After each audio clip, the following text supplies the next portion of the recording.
What do we got right behind you, Bill? This is going to be the new Rockstar chassis. You know, if people have been following us on Facebook, we kind of started with just throwing a motor on a bar stool and then throwing a seat next to it, and then I just took some 1x4, you know, wood, and then I just started screwing things together and tried to build a frame, and I didn't like the traditional look, so it's just something goofy. I ended up turning the wood sideways and went underneath the motor, and it was like, man, I kind of like how that looks. I think I can make that work, and that was where the thought process of this design went, you know. So the main frame runs, you know, from left to right now, two of those instead of the traditional, you know, forward to aft. We're literally so close to being done. We're, you know, 6 days away from its first show. We're down to, you know, building the planetary covers for it, finishing mounting the motor and transmission solid. Now we're just going to stuff the floorboards in it, put the seats in it, and we're about a half a day away from being able to fire this thing up and maybe rip it around the yard and do some testing. So it's definitely different. I mean, the old Rockstar was tall. You know, it was very tippy. You know, it may have had 26-inch and 30-inch shocks on the rear, but we had it limit strapped out at 16 inches in the front and 18 in the front. So the old Rockstar didn't have a lot of travel. So it was always valved really stiff. That way it could still do, you know, the big air, but it could still, you know, do the tricks. But I didn't want to have all that travel because it's kind of hard to go into a corner with a truck that was 11 foot tall, you know. So everything didn't have a lot of the stuff that, you know, the trucks today have. This thing is low. It's, you know, it's got 26-inch shocks front and rear. It's going to be able to use 24 inches of the travel, you know, front and rear. You know, the motor is 2.5 feet lower than what the old Rockstar was. You know, everything. This where you see right now, this height is on load tires at, you know, on bump stops height. You know, it's way shorter than all of the other trucks that we've ever built. We had a lot of things that we had to kind of overcome. You know, when I had an idea with wood blocks and a bar stool and a mock-up motor, I didn't, you know, have the thoughts of, you know, the driveline clearance, 4-link bar clearance, where this was going to be able to intersect here. So we've been running into a few problems here and there and trying to, you know, overcome. And you know, like when we built the driveline, you know, carriers to, you know, block the rotor and the brake rotors and the caliper, as soon as we went to try to stand the diff up, it was hitting the 4-link bars because everything was so low. So then we had to rebuild them and notch them, and it's just it's coming together finally. I mean, I'm happy with it. I think it's going to work. You know, we're smart enough here at Straight Up Racing. Even if something doesn't, you know, quite work on when we test it, you know, on Sunday, we'll be able to make the changes to be able to, you know, make if we have to adjust a shock tower or if we have to adjust, you know, pinion angles.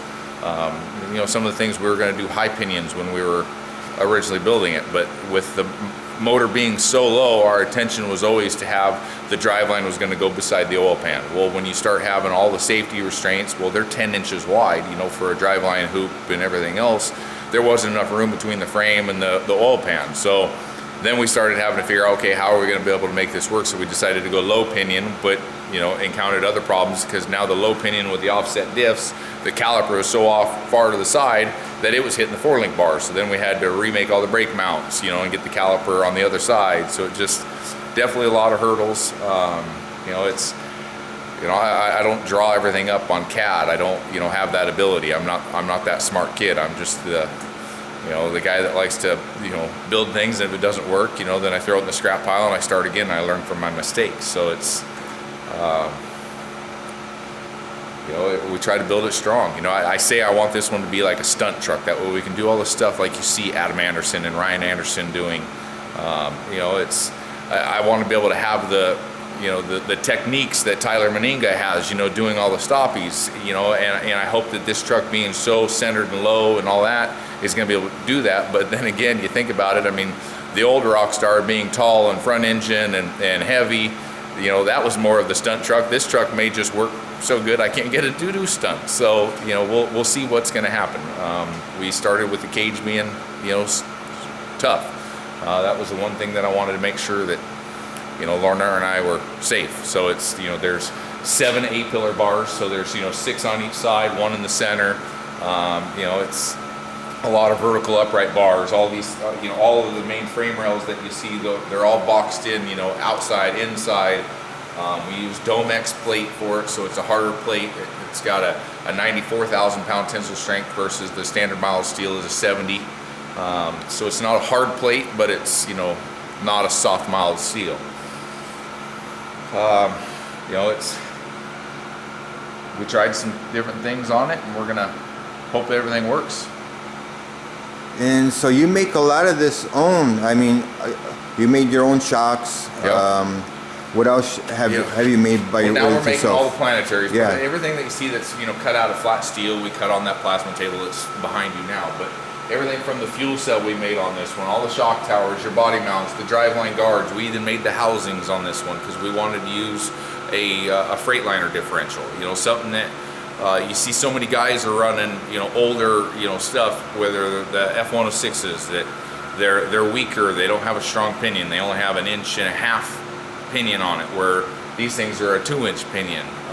They use a 2 1/16 inch axle, where, you know, there's guys, you know, like Jimmy Cretin runs, you know, an HD 140, or Kelvin Raymer runs an H170, but they're so old and rare, it's hard to find the parts. Where these things, I can go to Fleet Pride, or I can go to even the Freightliner, and I can get a 20-145 then the next day with the, you know, multiple different gear ratios options, everything down from a 390s to 7 somethings. It's I just wanted to be able to have that ability to have parts available anywhere, and I don't have to have that hunting scrap yards forever and trying to, you know, keep your eye out for it, where we can just order them when we need. Lockers are available for them, spools were available for them.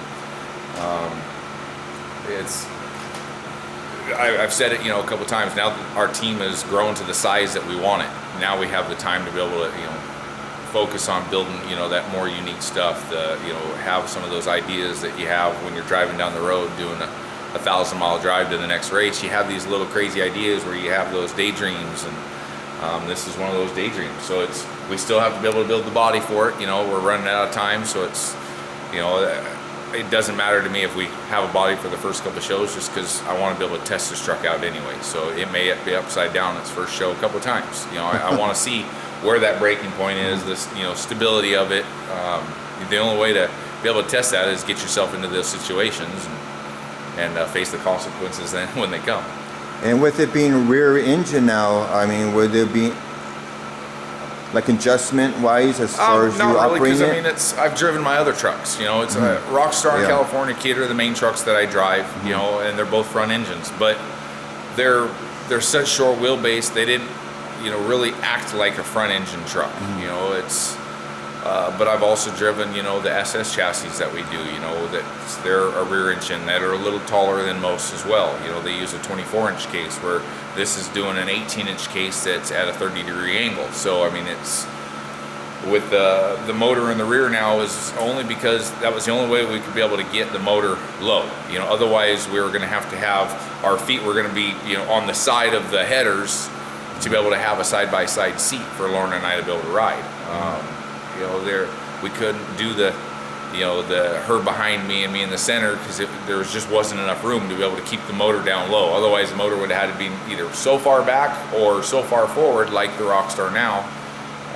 It's just, and you know what? She's never really got to see what we were doing. I mean, we've done all these crazy stunts, and all she gets to do is look at the back of my seat.